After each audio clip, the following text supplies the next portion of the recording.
अस्सलाम वालेकुम students. Exam preparation के लिए मैं मुख्तलिफ़ वीडियोस के थ्रू आपको एजुकेट करने की कोशिश कर रही हूँ। मेरी पहली वीडियो जो थी उसमें आपने देखा था कि किस तरह से आप आजकल अपने लेसन्स को प्रिपेयर कर सकते हैं, उसको रिवाइज़ कर सकते हैं, जिससे आपको आसानी हो सकती है। अब हमने देखना है कि जब एग्ज़ाम्स करीब आ रहे हैं तो हमें क्या तैयारी करनी चाहिए, और फिर मैं आपको तीसरे वीडियो के तीसरा हिस्सा जो मैं बनाऊंगी उसमें मैं आपको बताऊंगी कि पेपर अटेम्प्ट कैसे करते हैं। अभी उससे जो पहले की तैयारियां हैं हम उसको डिस्कस करते हैं। जाहिर सी बात है कि जब आपकी एग्ज़ाम्स आ जाते हैं तो आपकी एक डेट शीट जो है वो बन जाती है, और ये डेट शीट जो है पहले तो ऐसे होता था कि बोर्ड की जो वेबसाइट है BISE 22 लाहौर उस पर भी अवेलेबल होती थी, प्रिंटेड फॉर्म में भी मार्केट्स में आ जाती थी। और अब प्रॉपर ये है कि आपको रोल नंबर स्लिप जो है वो इशू होती है, और रोल नंबर स्लिप पे आपके तमाम दिन डेट सब लिखा होता है कि आपका एग्ज़ाम वगैरह किधर है।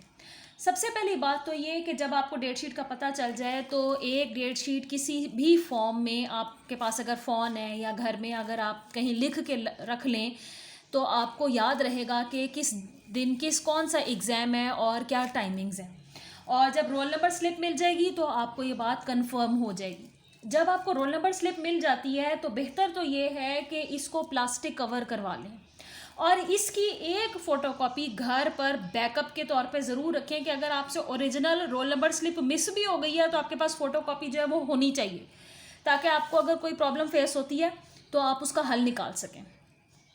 तो रोल नंबर स्लिप बहुत इंपॉर्टेंट है, जो कि आपको बताएगी सारी डिटेल्स आपके कहाँ कहाँ एग्ज़ाम है। अब जिस जगह आपका सेंटर बना है वो जगह हो सकता है कि कोई ऐसी हो जो आपने पहले ना देखी हो, तो एग्ज़ाम्स शुरू होने से पहले अपने पेरेंट्स में से किसी एक के साथ जाके आप अपना सेंटर भी देखें कि कौन सा जगह है जहाँ पर आपका एग्ज़ाम जो है वो होना है, जहाँ आपने जाके वो देना है, ताकि जिस दिन पहले दिन अगर आप वहाँ जा रहे हैं और आपको उस जगह का नहीं पता तो आप ढूंढने में टाइम वेस्ट ना करें। हमेशा जो टाइम मार्जिन है वो 1/2 का जो है वो कम से कम ज़रूर रखें। यानी जिस जगह भी आपका एग्ज़ाम है, सेंटर है, तो उससे 1 घंटा पहले कम से कम या आधा घंटा पहले ज़रूर निकल आएँ ताकि आप टाइमली जो है वो सेंटर पे पहुंच सकें। अब रोल नंबर स्लिप जो है वो हम ओरिजिनल जो है वो आप अपने पास रखोगे, उसका बैकअप जो है वो फोटोकॉपी की फॉर्म में आप अपने घर पे रखोगे। आप अपने पास एक ज्योमेट्री बॉक्स लोगे, और ज्योमेट्री बॉक्स जो है वो ट्रांसपेरेंट होना चाहिए। जो मुझे रूल्स पता है उसके मुताबिक इसमें अगर कोई कमी बेशी हो गई तो मैं आपको आपके ग्रुप्स के थ्रू भी बता दूंगी, और आप अपने तौर पर मुझसे भी बल्कि वो चीज़ें शेयर कीजिएगा। ऐसी ट्रांसपेरेंसी ज्योमेट्रीज मिलती हैं जिनके आर पार सब नज़र आ रहा होता है, तो ये जो है वो लेके जानी चाहिए। और आपके पास आपकी तमाम स्टेशनरी होनी चाहिए। आपके पास पेंसिल, रबर, शार्पनर, फिर उसके बाद आपका मार्कर काले रंग का या नीले रंग का कटा हुआ हो, और बग़ैर कटे हुए के भी हो। फिर उसके बाद आपके पास बॉल पॉइंट भी हो और इंक पेन भी हो, अगर आप दोनों में से जो भी यूज़ करते हैं। बॉल पॉइंट इस तरह से सही रहता है कि उसको बार बार इंक से भरना नहीं पड़ता, और अगर उसके ऊपर पानी गिर भी जाता है तो आपकी मेहनत नहीं ज़ाया होती। इंक पेन जो है उसके ऊपर अगर पानी गिर जाता है तो उससे आपकी मेहनत ज़ाया हो सकती है, डैमेज हो सकता है, लेकिन बॉल पॉइंट से नहीं होता। तो आप बॉल पॉइंट जो है वो 2-3 रखें। पेन जो है वो हमेशा 2-3 रखते हैं, ज़्यादा रखते हैं। ज़्यादा चीज़ें फ़ायदेमंद देती हैं, कम चीज़ें जो है वो फिर नुकसान देती हैं और आपको किसी से मांगना पड़ेगा।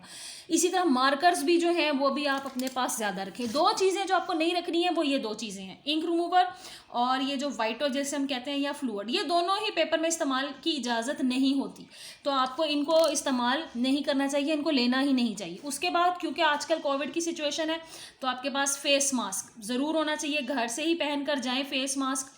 और इसके अलावा जो कि बहुत इंपॉर्टेंट चीज़ है और बच्चे मिस कर देते हैं, आपके पास एक घड़ी होनी चाहिए।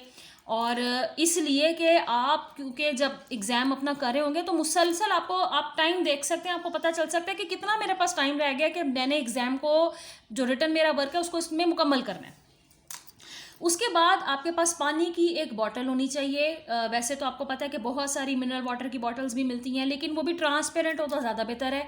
पानी की बोतल ज़रूर लेकर जाएं, गर्मियों का मौसम है, एग्ज़ाम्स आने वाले हैं, प्यास भी लगती है, और क्योंकि एग्ज़ाम के वक्त बेचैनी घबराहट भी होती है, तो पानी आपके पास होना चाहिए ताकि आप थोड़ा सा पानी ले सकें और आपको प्यास का एहसास ना हो, और आपकी कंसंट्रेशन जो है वो आपका जो पेपर है वो हो।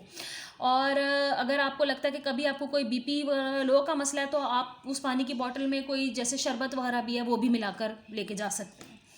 अच्छा, उसके अलावा पेपर में आपके पास किसी भी किस्म का कोई और हर पेपर, कोई और चिट, किसी भी किस्म का पीस ऑफ पेपर वगैरह नहीं होना चाहिए। जो हमारा एग्जामिनेशन सेंटर होता है ना, आप वहाँ जितना टू द पॉइंट सामान लेकर जाएंगे ना, उतना आप फायदे में रहेंगे। अगर आप मोबाइल फ़ोन भी लेकर जा रहे हैं तो it is also not good.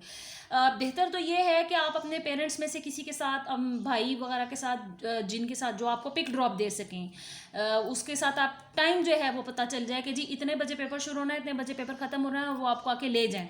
क्योंकि मोबाइल फ़ोन अंदर ले जाने की इजाज़त नहीं होती। अगर आप बैग में रखेंगे, और बैग भी पता नहीं कहाँ रखने की इजाज़त मिलती या नहीं मिलती। बुक्स भी ज़्यादा आप ना लेके जाएं, जितना घर पढ़ के जा सकते हैं उतना बेहतर है। सेंटर में अगर आप बुक्स को, मैं तो यही कहूँगी, बुक्स को, नोट्स को अगर आप अवॉइड करें तो ज़्यादा बेहतर है। क्योंकि आप उस वक्त अपने दिमाग को खुला और पीसफुल रखें ताकि आप रिलैक्स रह सकें और आपका फोकस जो है वो आपका पेपर हो के पेपर में आया क्या है। अगर उस वक्त भी आप रट्टेबाजी कर रहे होंगे तो उसका कोई ख़ास फ़ायदा होता नहीं है, उसका ख़ास पढ़ने का कोई फ़ायदा नहीं होता। और आपको उस वक्त मेंटली रिलैक्स रहने की बहुत ज़रूरत है। तो ये कुछ इंपॉर्टेंट चीज़ें थी जो कि मैंने सोचा कि आपको ज़रूर बतानी चाहिए कि आप इस तरह से अपना जो प्री एग्ज़ाम जो आपकी प्रेपरेशन है एग्ज़ाम डे के लिए, जो मैंने ऊपर यहाँ पर हेडिंग भी बनाई है, उसको आपने ऐसे करना है। अच्छा, उसके बाद क्योंकि आपके पास रोल नंबर स्लिप है जिसमें आपकी डेट शीट है, तो आपको पता ही है कि हर पेपर जो है वो आपका उसमें कितनी छुट्टियां हैं। जो मुख्तलिफ डेट शीट्स जो हैं वो बनती हैं, क्योंकि इस साल कोविड का मामला भी चल रहा है। तो डेट शीट में किसी पेपर में हो सकता है 1 छुट्टी हो, किसी पेपर में हो सकता है कि 2 छुट्टियां हो, किसी पेपर में ये भी हो सकता है कि 2 से ज़्यादा छुट्टियां हो या छुट्टी ना हो। तो आपने अपना जो टाइम है वो उस तरह से पेपर शुरू होने से पहले डिवाइड करना है। मिसाल के तौर पर अगर पेपर शुरू होने में अभी 15 दिन है फॉर एग्जांपल, तो फर्स्ट पेपर मिसाल के तौर पर मैं आपको समझाने के लिए कह रही हूँ, अगर 12 फॉर एग्जांपल 7/2021 को है और ये किसी भी सब्जेक्ट का है, तो आप अपना पहले ही डिसाइड कर लें कि इस पेपर की तैयारी मैं 3 दिन पहले स्टार्ट करूँगी।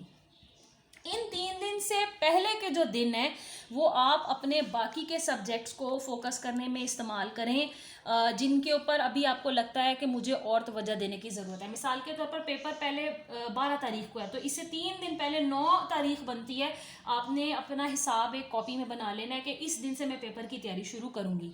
अपनी तमाम बुक्स को, अपनी तमाम जो नोट्स हैं उनको ऑर्गेनाइज़ करके रखें, गत्ते के बॉक्सेस ले लें, कोई ऐसी जगह ले लें, अपनी कोई कबर्ड बना लें, किसी ऐसी जगह जहाँ से आपकी तमाम इंपॉर्टेंट नोट्स बुक्स मिस ना हो और वो डिस्प्लेज ना हो, कोई उनको गायब ना कर दे, कोई उनको यानी कि डैमेज ना कर दे कि जिसकी वजह से आपको पेपर के दिन जो है वो परेशानी हो। और पेपर से ठीक जो 15 दिन है पहले हैं, उन 15 में से ये 3 दिन तो हमने निकाल दिए पेपर की तैयारी के लिए। पीछे कितने रह गए? पीछे हमारे पास रह गए 12 दिन। ये 12 दिन आप हर जो सब्जेक्ट है उसको 2 डेज जो है वो डिवाइड करके दे दें कि 2 दिन इंग्लिश की तैयारी होगी, 2 दिन इस्लामियत की तैयारी होगी, 2 दिन बायो की तैयारी होगी। इस तरह से आप जो है अपना जो टाइम है पेपर से 15 दिन पहले का, उसको इस तरह से डिवाइड करें। अच्छा, कुछ मैं इंपॉर्टेंट चीज़ें और भी आपको बताना चाहूँगी जो कि मेरी एक्सपीरियंसेस भी हैं, कि बच्चे जो हैं वो खाने पीने में बहुत बेहतियाती बरतते हैं और अक्सर एग्ज़ाम में जो है बीमार भी हो जाते हैं। उसकी रीज़न ये होती है क्योंकि स्ट्रेस बहुत होती है, बहुत मेहनत से पढ़ना पड़ रहा होता है, हम दिन रात जाग रहे होते हैं। तो बेहतर ये है कि हम अपना हेल्थ वाइज भी ख्याल रखें कि हम हेल्दी रहें और अपने एग्ज़ाम में अच्छे तरीके से अपीयर हो जाएं। तो उसके लिए मैं आपको कुछ इंपॉर्टेंट चीज़ें बताना चाहूँगी, क्योंकि आराम भी हमारे लिए बहुत ज़रूरी है। और ये आपको पता है कि एक दिन में तकरीबन 24 घंटे होते हैं एक दिन में, तो 6 घंटे कम से कम ये वो नींद है जो कि आपको लेनी चाहिए। 6 आवर्स की जो स्लीप है, यानी आपको 6 घंटे जो है वो ज़रूर सोना चाहिए, आराम करना चाहिए। इससे ज़्यादा भी अगर आप आराम करें तो ठीक है, अच्छी बात है। और अपने आप को जो है वो टाइम डिवाइड करके जो है वो चलें, पढ़ाई करें, फिर ब्रेक दें, अपने खाने पीने का भी ख्याल रखें और अपनी सेहत के साथ, हेल्थ के साथ भी जो कॉम्प्रोमाइज़ है वो ना करें। तो अपने खाने पीने का ख्याल रखें, पढ़ें भी साथ साथ, दोनों चीज़ों को आपने बैलेंस करके चलना है। यही कामयाबी है कि जिससे आप हेल्थ वाइज भी ठीक रहेंगे, आपकी स्ट्रेस भी कम होगी और आप एग्ज़ाम में भी अच्छे तरीके से अपीयर हो सकें।